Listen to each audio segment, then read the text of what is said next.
आप एक तंग और अंधेरी गुफा में हैं, जहां सिर्फ एक लालटेन के सहारे आगे बढ़ रहे हैं।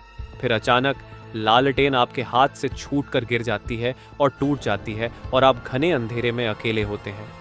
यही हाल फ्लॉयड कॉलिंस का था जब वह गुफा में 60 फीट अंदर था और हर कदम पर उसकी हालत और भी भयानक हो रही थी। अंधेरे गुफा में रेंगते हुए फ्लॉयड का पैर एक ढीले पत्थर से टकराता है जो 15 किलो का था और उसके पैर पर गिर जाता है। वह पत्थर को हटाने की कोशिश करता है, लेकिन कम जगह के कारण पत्थर उसके पैरों पर दब जाता है। अब उसकी बॉडी पत्थर के नीचे दब जाती है। वो जब भी हिलने की कोशिश करता तो छोटे छोटे पत्थर उसके ऊपर गिरने लगते हैं, जिससे उसकी हालत और भी भयानक हो जाती है। ये नुकीले पत्थर उसके बॉडी को कड़ रहे थे और वो चिल्लाता। अब उसको बाहर निकलने के लिए चिल्लाने के अलावा कोई ऑप्शन नहीं था। फ्लॉयड की यह दिल दहला देने वाली घटना हर मोड़ पर आपके रोंगटे खड़े कर देगी। जानने के लिए वीडियो अंत तक देखें। और फिर यहाँ से स्टार्ट होती है फ्लॉयड कॉलिंस सर्वाइवल जर्नी।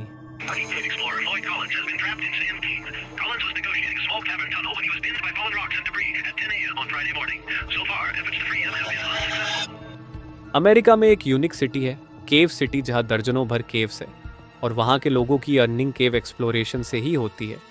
तो बात है साल 1925 की।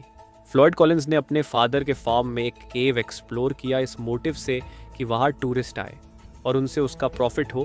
फ्लॉयड ने टूरिस्ट को अट्रैक्ट करने के लिए बहुत एडवर्टाइजमेंट भी चलाई, लेकिन कोई भी उसके केव में जाना पसंद नहीं करता था क्योंकि उसके केव में कोई खास बात नहीं थी। तो फिर उसके बाद फ्लॉयड ने किसी और की प्राइवेट प्रॉपर्टी पर एक और केव एक्सप्लोर किया और केव की डिस्कवरी किया और डील रखा कि 50% प्रॉफिट लैंड ओनर के साथ शेयर होगा। और ये केव हाईवे से काफ़ी पास में थी, सिर्फ 100 यार्ड की दूरी पर, जिससे टूरिस्ट का ध्यान केव पर आ जाता। लेकिन इस केव में भी कुछ ऐसा खास नहीं था जिससे कि ये केव टूरिस्ट को अट्रैक्ट कर पाए। बट फिर फ्लॉयड को पता चलता है कि इस केव के अंदर एक अनोखा जिप्सम क्रिस्टल चैम्बर है जो कि टूरिस्ट को केव में आने के लिए अट्रैक्ट कर सकता है। लेकिन वह क्रिस्टल चैम्बर काफ़ी अंदर था और वहां तक पहुंचना मुमकिन नहीं था क्योंकि वहां तक जाने के लिए कोई रास्ता बना नहीं था। तो अब फ्लॉयड के पास 2 ऑप्शन बचते हैं। एक तो केव के अंदर रास्ता बनाए, जिससे कि रास्ता बनने के बाद टूरिस्ट केव को एक्सप्लोर कर सके, जिससे उसको प्रॉफिट हो, या फिर सेकंड ऑप्शन था हार मान ले और उदास हो जाए। लेकिन फ्लॉयड फर्स्ट ऑप्शन चूज करता है और वो डेली 12-12 घंटे केव में खुदाई करता इस होप से कि जल्दी से जल्दी जिप्सम क्रिस्टल चैम्बर तक रास्ता बन जाए। फिर 30 जनवरी 1925 को, उसी दिन जिस दिन यह केव में फंसता है, वह क्रिस्टल चैम्बर तक रास्ता बना लेता है और अब उसे वहां से रिटर्न होकर केव के बाहर जाना होता है। लेकिन रिटर्न जाते टाइम फ्लॉयड केव में बुरी तरीके से 60 फीट के गहराई में अटक जाता है, जहां उसका हिलना भी इम्पॉसिबल था। वह अंधेरे में वहां हेल्प हेल्प चिल्लाने लगता है। काफ़ी चिल्लाने के बाद भी उसकी आवाज़ किसी को सुनाई नहीं दे रही थी क्योंकि केव के पास कोई नहीं था। वह चिल्लाता और वही सो जाता और पूरे 23 घंटे तक ऐसे ही चिल्लाता रहता है। 30 जनवरी का पूरा दिन, पूरी रात गुजर जाती है, लेकिन इसे सुनने वाला कोई नहीं था। तभी इसकी किस्मत अच्छी थी कि प्रॉपर्टी के ओनर्स वहां आते हैं और प्रॉपर्टी के ओनर के बेटे को फ्लॉयड के कपड़े केव के बाहर दिखते हैं। फिर वह केव के अंदर जाकर देखता है तो उसे हेल्प मी ऐसी आवाज़ें सुनाई दे रही होती है। तभी वह अपने पेरेंट्स को बताता है और ये खबर पूरे एरिया में फैल जाती है और वहाँ हज़ारों की संख्या में भीड़ जमा हो जाती है। लेकिन उनमें से कोई भी उसे बचाने के लिए आगे नहीं बढ़ता है। तभी उसका भाई होमर कॉलिंस डिसाइड करता है कि वह उसको बचाने के लिए केव में जाएगा। फिर होमर केव के अंदर जाता है और जैसे ही वह केव में एंटर करता है तो आधे रास्ते में ही उसके कपड़े फट जाते हैं। फिर भी वह अपने भाई को बचाने की पूरी कोशिश करता है। फिर फाइनली वह फ्लॉयड के पास पहुंचता है और तभी होमर के पैर फ्लॉयड के सिर पर टच होते हैं। लेकिन यह सिचुएशन काफ़ी भयानक थी क्योंकि कंडीशन ये थी कि फ्लॉयड यहाँ था और पत्थर उसकी पैरों को दबाए हुए थे और वह भारी वजन के छोटे पत्थरों से घिरा हुआ था और छोटे पत्थरों के पहाड़ उसके ऊपर थे जो कि गिरने के लिए तैयार थे। क्योंकि यहाँ की ओपनिंग बहुत छोटी थी तो यहाँ केवल 2 ऑप्शन अवेलेबल थे। ऑप्शन 1 होमर को अपने पैरों को नीचे करके केव में आना था, लेकिन इससे फ्लॉयड को कुछ मदद नहीं होती।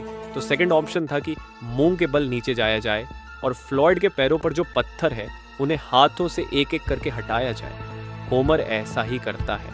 वह मुंह के बल नीचे जाकर पत्थर को हटाने लगता है, लेकिन गुफा कमजोर होने के कारण जैसे ही वह पत्थर हटाने की कोशिश करता, फ्लॉयड के ऊपर मौजूद पत्थर उसके ऊपर गिर जाते। अब वह काफी क्रिटिकल कंडीशन में फंस चुका था और होमर भी वहां परेशान हो चुका था और होमर वहां से बाहर निकल जाता है।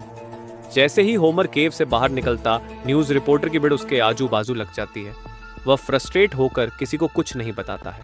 अब तक ये खबर आग की तरह पूरे अमेरिका में फैल जाती है। तभी एक रिपोर्टर फ्लॉयड का इंटरव्यू लेने केव में घुसता है और इस भयानक कंडीशन में उसका इंटरव्यू लेता है, लेकिन फ्लॉयड जवाब देने के हालत में नहीं था। फिर रिपोर्टर भी वहां से रिटर्न आ जाता है और रिपोर्टर फ्लॉयड की खबर न्यूज़पेपर में फुल डिटेल में छापता है और इसकी खबर नेशन वाइड स्टोरी बन जाती है। स्टोरी की अपडेट हजारों न्यूज़पेपर और रेडियो के थ्रू लोग घंटों घंटों तक इसकी अपडेट ले रहे थे। इसकी कहानी अमेरिका में फैलती ही जा रही थी और सबकी जबान पर एक ही सवाल था कि फ्लॉयड कॉलिंस कब बाहर निकलेगा। कुछ घंटे ऐसे ही बीत जाते हैं, फ्लॉयड का चिल्लाना चालू ही रहता है। तभी रॉबर्ट बर्डन एक एक्सपीरियंस केवर आइडिया देता है कि फ्लॉयड की बॉडी को रस्सी से बांधते हैं और खींचते हैं। उसके बाद रिपोर्टर, होमर और रॉबर्ट बर्डन उसके बॉडी को रस्सी से बांधते हैं और तीनों रस्सी को खींचते हैं। तभी फ्लॉयड जोर से चिल्लाता है, स्टॉप स्टॉप। अगर वह तीनों रस्सी से फ्लॉयड को खींचना बंद नहीं करते तो फ्लॉयड की बॉडी 2 टुकड़ों में टूट जाती, क्योंकि फ्लॉयड अटका था कुछ इस तरीके से और रस्सी उसे खींच रही थी। इस तरह से इस वजह से उसकी बॉडी सीलिंग को टच हो रही थी और वो वहां से निकल नहीं पा रहा था। उल्टा इस टेक्निक से उसकी जान जा सकती थी। अब तक पूरे 100 घंटे बीत चुके थे फ्लॉयड को केव में फंसे हुए और अब वह तीनों भी केव से बाहर निकलते हैं। फिर दोबारा रिपोर्टर फ्लॉयड के पास जाता है और कहता है, बाहर हजारों लोग तुम्हारे बारे में जान चुके हैं और सभी तुम्हारे लिए दुआ कर रहे हैं। अगर तुम्हें कुछ कहना है तो तुम कह दो फ्लॉयड था 100 घंटों से फंसा होता है। और वो न्यूज़पेपर के हेल्प से कहता है, मुझे विश्वास है कि मैं स्वर्ग में जाऊंगा। मुझे एहसास हो रहा है कि मुझे मेरे दोनों पैरों के साथ जिंदा बाहर निकाला जाएगा। मैं सोचता रहा कि अगर मेरे ऊपर का पत्थर गिर जाए तो क्या होगा। मैं अपने दिमाग को किसी और चीज़ में लगाने की कोशिश करता रहा हूँ। मैं उन लोगों की मदद के लिए बहुत कुछ नहीं कर सका जो मेरी मदद के लिए आए, लेकिन मुझे पता है कि बहुत से लोग अपनी पूरी ताकत लगाने को तैयार हैं और इससे मुझे हिम्मत मिलती है। मंगलवार सुबह मैंने सोचा कि यहाँ 4 दिन हो गए हैं और मैं अभी भी पहले दिन जैसा ही फंसा हूँ। ये कैसे ख़त्म होगा? क्या मैं बाहर आ सकूँगा? मैं इसके बारे में सोच नहीं सकता। मैंने पहले मौत का सामना किया है, इससे अब मुझे डर नहीं लगता है। फ्लॉयड की ये बातें पूरे देश में फैल चुकी थी और लोग इसी के बारे में बात कर रहे थे। केव के बाहर ये हादसा इतना ज़्यादा रोमांचक हो जाता है कि इस केव के आसपास के पूरे होटल्स बुक हो गए थे। रेस्टोरेंट में खाना कम पड़ रहा था, यहाँ तक कि केव के आसपास के घरों में लोग $10 देकर वही सो रहे थे। अब तक पूरे 114 घंटे पूरे हो चुके थे। अब गवर्नमेंट भी इस इंसिडेंट में इंटरेस्ट लेना स्टार्ट कर देती है और रेस्क्यू टीम को भेजती है। उनमें से एक रेस्क्यूअर केव में जाते हैं और फ्लॉयड तक पहुंचते हैं, जहां वह देखते हैं कि फ्लॉयड हेल्प के लिए चिल्ला रहा होता है और अब रेस्क्यूअर के आसपास छोटे छोटे पत्थर गिरने लगते हैं तो रेस्क्यूअर रिटर्न जाने लगता है। तभी फ्लॉयड उसे कहता है कि उसे बहुत प्यास लगी है। तभी रेस्क्यूअर फ्लॉयड को पानी पिलाता है, लेकिन फ्लॉयड सिर घुमाकर पानी पीने से इनकार कर देता है। फ्लॉयड की इन हरकतों से रेस्क्यूअर समझ जाता है कि ये अपने साथ मुझे भी मरवाने की कोशिश में है, इसलिए रेस्क्यूअर जल्दी से वहां से निकलता है। अब फ्लॉयड अकेला केव में दबा रहता है और वहां बैठे लोग भी कुछ कर नहीं पा रहे थे। फाइनली वो केव पूरा दब जाता है और अब जो एक आखिरी रास्ता था जिससे फ्लॉयड के पास पहुंचा जा सकता था, वह भी बंद हो चुका था। इसका मतलब उनके पास सिर्फ 2 ही ऑप्शन थे, हार मान लेना या फिर ऊपर से खोदकर फ्लॉयड के पास एक नया होल बनाना। बट यहाँ भी एक डर था कि होल बनाते बनाते फ्लॉयड को कहीं चोट न लग जाए। बट इसके अलावा उनके पास कोई ऑप्शन नहीं था, तो वह सभी केव के ऊपर होल करने में लग जाते हैं और फ्लॉयड को इस बात का अंदाजा नहीं था कि उसके 55 फीट ऊपर किस लेवल का ऑपरेशन हो रहा है। शहर से कई प्रोफेशनल ग्रुप्स इस रेस्क्यू मिशन पर काम कर रहे थे। ये एक प्रोफेशनल रेस्क्यू मिशन बन चुका था।